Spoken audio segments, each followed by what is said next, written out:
All right, Reefers, we have made our way to the first tank here in California. Art, thank you so much for having me. This is an amazing tank. You guys are not going to believe the system we're going to be checking out here today. But Art, let's get right into it. We're hanging out here in Cali. We're just the greater Los Angeles area.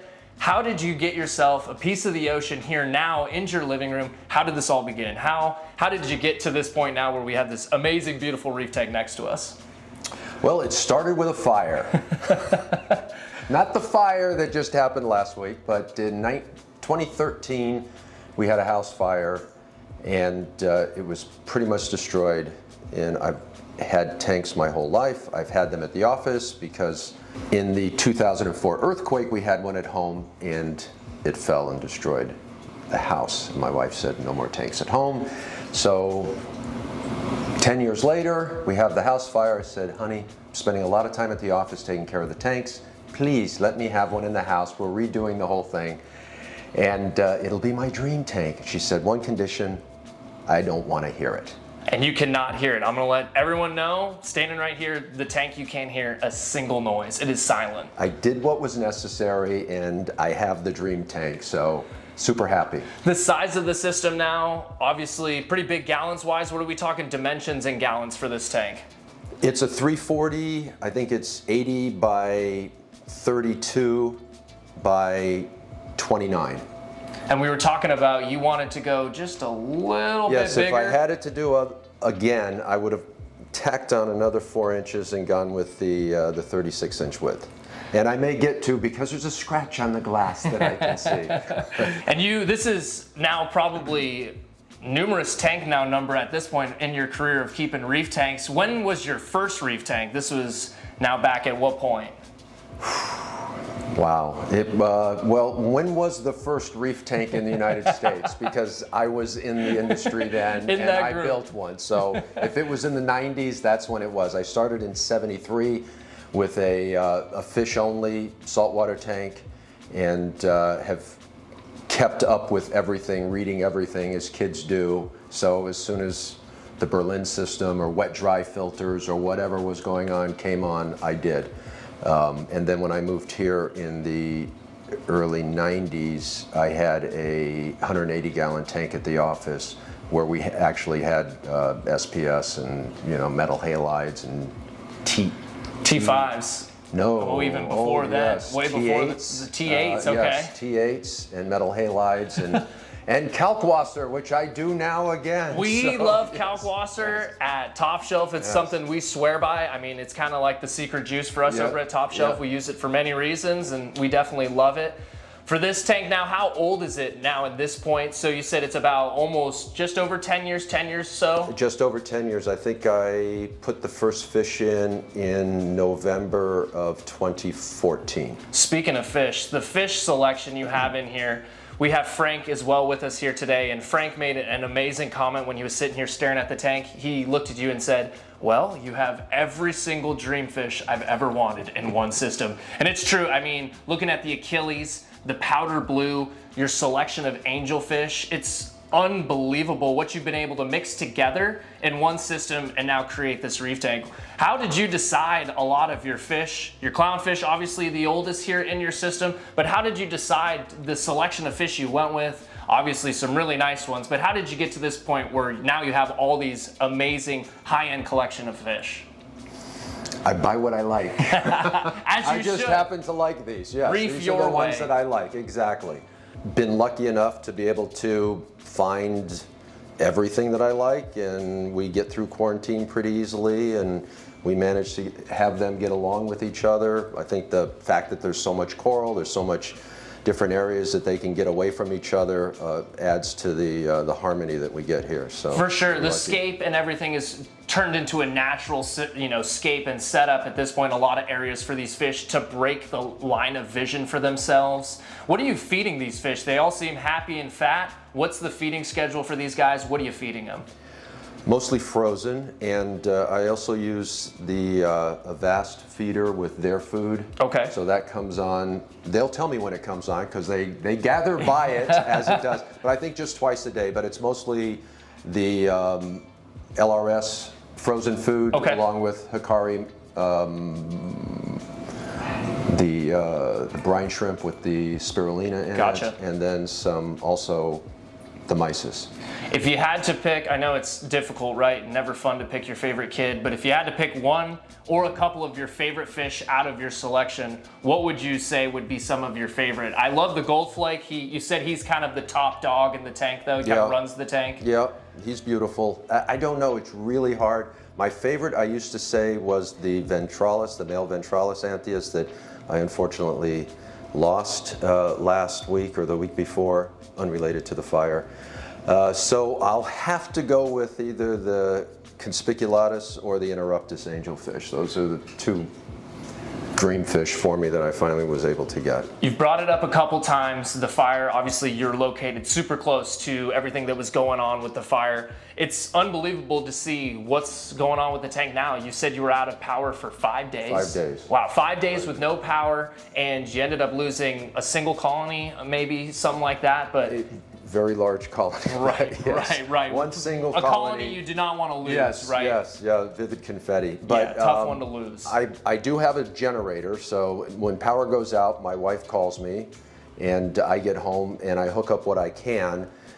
5 days though, it's hard because it was really cold. For sure. So the generator wasn't really large enough. Could to only run handle so the many heat. things. Exactly. I couldn't have lights on. I managed to keep the temperature above 73, and the circulation pumps going. That was about it. Man, yeah, that's obviously really tough, but a testament to these corals, these fish, to be able to go through that, to be able to survive through it and make it. I have to say the tank looks unbelievable for going through that. We've talked a lot about some of the fish, the setup itself. Let's talk about the corals. I mean, a lot of the stuff that we love at Top Shelf Aquatics, right? I'm gonna let you know right away. I walked in, the first thing I saw was the pile of Jawbreakers that's immediately in the front. Everyone that wants to keep Jawbreakers, tries to keep Jawbreakers. It's like it's something unattainable, but you have done something that everyone wishes they could do, right? You have just massive gardens. You said that there's too many at this point. There's two, yeah, you don't want this. It is a plague of Jawbreakers. There's nothing I can do about it. That is a crazy sentence in the hobby, right? I've taken a Mahano wand to them. Okay, to get them to loosen up, because they were all over everything. But I've got them kind of under control. But yeah, they do like the conditions of this tank for some reason. A mixed reef, you have a lot of SPS up top. We've got some mushrooms, we've got some LPS. Was that the goal in the end? Was it to go for a mixed reef in general? Were you trying to focus on SPS? Any kind of direction you wanted to head? I wanted mostly SPS, but my wife wanted movement. So we had a large anemone here that let go and killed everything in the tank. All of these fish that you see here, except for the conspiculatus, I had before. They all died. So it took me 3 years to get them back. But so she wants movement. So we have some soft corals so that she sees the movement. I like to focus on the SPS. I like those the most. So it's a community tank. What drives you? What drives you to the SPS? What's the main driving force that makes you love SPS so much? I know for Kevin back at Top Shelf, he is just obsessed with the fact of going for the colors, trying to graft pieces together. Yep. The challenge that comes with SPS, is that the same thing driving force doing it for you? I find them to be the most beautiful, the color morphs, the shapes, and that it's difficult. So you have to be on your A game to get the best out of them. So I like that part of it. The LPS is a lot easier. I like to be hands-on. I like to play a lot with the tank. So with the SPS, you're forced to. When it comes to your corals, are you feeding them specifically, or are you getting a lot of that feeding done through the waste from your fish? Are you actively doing some spot feeding, or is there just going to be some food in the water column that they're going to be grabbing? Mostly they're getting it from the water column. I am, as I said, dosing ammonia, so for the SPS, that's helping them. I'll occasionally use Reefroids or something like that, just as I feel like I want to, with no particular plan. I used to be very meticulous and feed every LPS and dropped something on it. And then I got lazy, and 6 months later I realized they're doing just as well, so maybe they don't need it. So yeah, it's kind of catch as catch can with that sort of stuff. Speaking of hands-on maintenance for this system, what are we doing for maintenance? You showcased the sump room that was over on the other side. I'll put over some shots so everyone can see that. Let's talk a little bit about your maintenance schedule, kind of what you're doing for the tank, whether it be water changes, swapping out filter rollers, whatever it may be. So I use socks about 50% of the time, 100 micron. And I do now, it's a new system I have in place, is the automatic water change. So I'm doing about 7 gallons a day. Other than that, occasionally I'll come in and vacuum. And that's it, because it's a lot of work. Right. An older system too, you're at that point, we talked about it a little bit off camera, was the fact that you get to a point that the system's so stable, right? You've gotten to that point where you are replenishing some traces, some little things here and there, but obviously this kind of tank is on pretty much autopilot at this point. It is. I've got a Mastertronic, I've got an Alcatronic, I've got a Trident NP, I've got dosing pumps all over the place. I dose at night to keep the pH up, the sodium hydroxide with the calcium chloride and Tropic Marin 3-part. I dose the Tropic Marin A and K elements. I dose ammonia to keep the nitrates up and to feed the corals. That's about it. So, but it is on autopilot. I like that, because when we travel, I don't want to have to worry about the tank. I have the Apex that can pay attention to it. Right. But it is at the point where it's so mature, it takes a lot to move any of the parameters. For sure. But I have allowed my nitrate to get up to much higher than it used to be. It's probably 12 or 15. My phosphate at 0.15, something around there. So it's a nice ratio, I think, and the corals seem to do well, so I'm happy where it is. Talked about some of the numbers. Do you know the rest of the numbers for the tank, or are those kind of the two numbers you're really pointed in on, focused on? Alkalinity, what are you shooting for in here?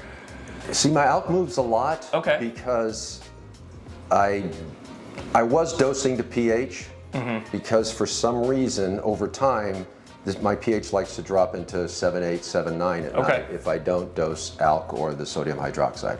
So I was dosing to maintain it at 8.2. The alk stabilized somewhere around 8.5. The pH to 8.2. Alk stabilized around 8.5, but it'll move high 8s to low 9s. It doesn't seem to affect anything depending on what I'm dosing. What salt are you using for the tank too? I meant to ask you that. I've used every salt over time. I like Tropic Marin Pro the best, just because how clean it is. Yeah, I recently swapped to that too in my own personal tank, and I would say the same thing. It kind of does clean super well.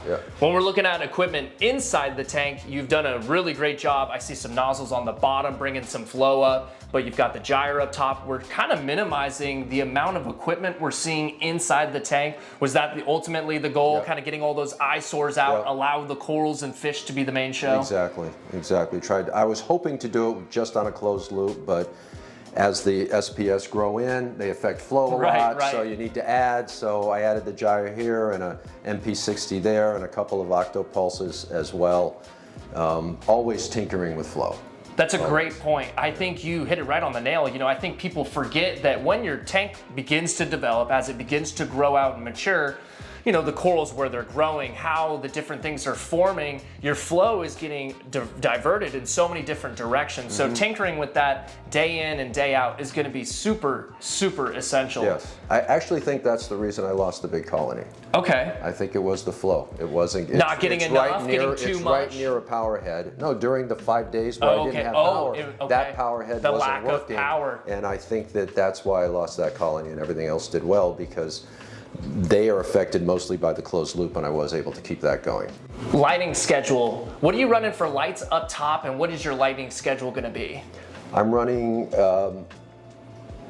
6 Radions, XR30s, 3 are blue and 3 are the pros, and 2 Blade, the glows. And the schedule is 9:30, 10 o'clock on, and about 9:30 off. and they ramp up. It's kind of like a modified 80 plus program. Do you like that mixture of the blues and the pros? Was that something you wanted to try and do, was mix them up, or was it something you were just like, let me test this out? I just wanted to try it, see what it was like, and I, space them one after the other. Yeah. They blend really well. You can't really tell, but I wanted the ability to have a little more white light during Yes. the day. For sure. So it does peak up, ramp up to mostly white, as white a spectrum as you can get with those. That extra white spectrum, I think, really hits well on a lot of these fish too. Oh, You know, the sure. corals are Yeah. going to get a nice spectrum of that blue, and they're going to showcase some nice colors. But I have to say, the fish look really nice with that extra splash of white mixed in. My wife hates the blue.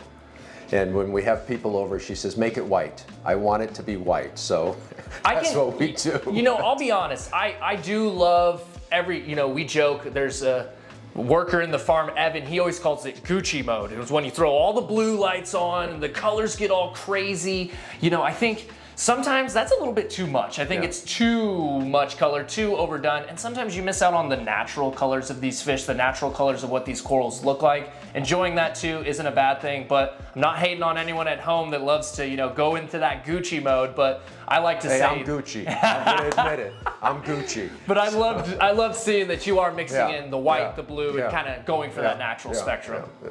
My wife has some good ideas, so that's one of them occasionally. I always like to ask people too, sometimes the grass is always greener, right? I mean, people will look at their system, right? I know when I walked in, immediately I was blown away. I think of my tank at home and I want to put it into a garbage bag and throw it away. When I look at this system, it's amazing, right? So every time though, when I ask people, there's always something that they wish they could have changed, something they could have shifted. What is something in this tank that you wish you could have changed, or something that could be, done differently for this tank? The arch is too high. Okay. So I'm going to reboot this tank, and it's a ceramic arch on two ceramic pillars, essentially. So I'm going to bring it down about 4 or 5 inches so I can see the top of the SPS a little bit better. That's the one thing. And the width, I don't know that I can convince my wife to spend, I don't know how much to do everything to make this just 4 inches wider, but that's what I want to do different. And obviously, when a tank is as old as this one, you realize how invasive some corals are to others. So my favorite are the SPS. So when the Montes start stepping on them, I'm thinking on the reboot, I'm going to get rid of the Montes. For sure, you pointed out like that Superman Monty, right? Kind of taking over spaces that you wish you could have had, maybe a different area for some more higher end stuff or something like that. We talked about it offline again, the idea of maybe thinking a little bit more down the line, like, hey, maybe I don't want to put something like an encruster directly in this area because it might affect my, long-term run with what I want to do with the scape. You said the scape was made of what exactly? The rock work and all of that. It was made up of ceramic, you said? Yeah. Interesting. Yeah. Now, this was something that you got custom made and then brought in here? No, or did it you was make at it? a Reef-a-Palooza in Anaheim in 2013. I just saw it sitting there. I thought this thing is awesome. And it's fairly porous. I didn't have a really nasty, ugly phase with this tank. So I think it was great as far as for media for the bacteria to grow on. And it seems like really it fits the system perfectly, in my opinion. Inverts, let's talk a little bit about your cleanup crew. Cleanup crew, are you focusing on a specific group of maybe just snails, no crabs, or what are you doing for your cleanup crew? I do see there's some specific fish in here that have jobs, obviously. Some of the tanks, the 6-line wrasse running around, there's specific workers in this tank, just like the cleanup crew. What are you doing for cleanup crew? Snails, I like snails, I like amphipods, I like crabs when necessary. I had some bubble algae, and before I got the Desjardins, who holds it back really well, I would get some emerald crabs occasionally. That's pretty much it. I try to be specific to the job with the inverts. There's some inverts, like I have a harlequin shrimp. Okay. So his job is to eat the starfish that I buy him every once in a while. But most other inverts I'm not buying for curiosity or anything like that. It's just for a job. You mentioned that Desjardins was eating bubble algae, huh? Yeah. Sometimes these fish, we get lucky, right? They just have the personality or the attributes and what they want to eat that we hope for in our tank, right? I have a yellow tang at home that loves to eat bubble algae too. Frank was just making fun of me because he wished he had a fish that would do that, but it's really cool sometimes to be able to see how these fish act and what they're gonna end up doing. This tank is big, it's beautiful, but probably gonna need someone to help you install this maybe. Who helped you do this, or was this all by yourself? How did this system get in here today? I'm actually proud to say I did everything other than build the glass. I worked your job, not this end of it, but at an LFS for many years. So I did all the plumbing. I built the light rack, built the sump room on the other side. It took many months and many hours, but as a labor of love, I know every bit of it, so it's really great. You were talking too earlier about how your wife really wanted it to be dead silent. You said you ended up running the plumbing outside and around and then into your sump room, and you did all the digging by yourself. All the digging, 30 feet outside into another room. I had some help, a little bit of help from some local guys, so it was good, but yeah, it was fun. All that plumbing, all of the drilling of the base of the tank for the closed loop.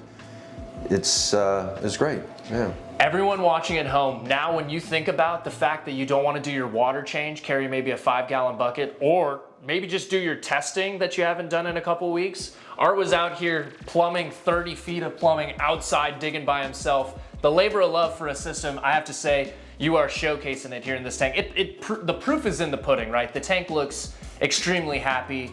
It just looks super great. So it shows that you are truly a hobbyist that loves this hobby, just outside of, the norm of having a beautiful tank, right? Everybody would love to have a piece of the ocean in their home, but you've taken it to that next level, and you can see everybody in the system super happy and is loving living. So now you want to help me reboot it? Let's do it. Let's reboot this thing. I'm down. I want a couple Jawbreakers first, though. You guys are hearing it first. I might get a Jawbreaker. I got 500 of them for you if you want. I will take at least one. Okay, cool. I have to say, Art, this tank is amazing. I really want to say thank you so much for letting us come into your home, talk a little bit about the system, get the chance to show it off. I know the shots are going to be unreal. When I get the chance to get the camera in my hands and get all over this tank, it's going to be a lot of fun. I ask every single person. Jake Adams used to do it, and somebody I try to strive to be in the reefing community, someone that people can lean towards and learn from. Every single one of these tanks are amazing. Every single one of you guys has been reefing either for a long time, short time. You guys have tips and tricks that some people may not know. Do you have a single tip or trick for new reef keepers that have been around for a while, that you might want to let everybody at home know about? Well, you touched on it. I think it's thinking about what's going to happen in the future. Don't just buy something because it looks cool at the moment. I have a spot for it, I'll put it there. Think about where it's going to grow, whether it'll impact anything else. Do you want it to be huge if it takes off the way you hope it does? I've learned that many times, and I'm still learning that. So don't just buy something because you like it. Have a plan.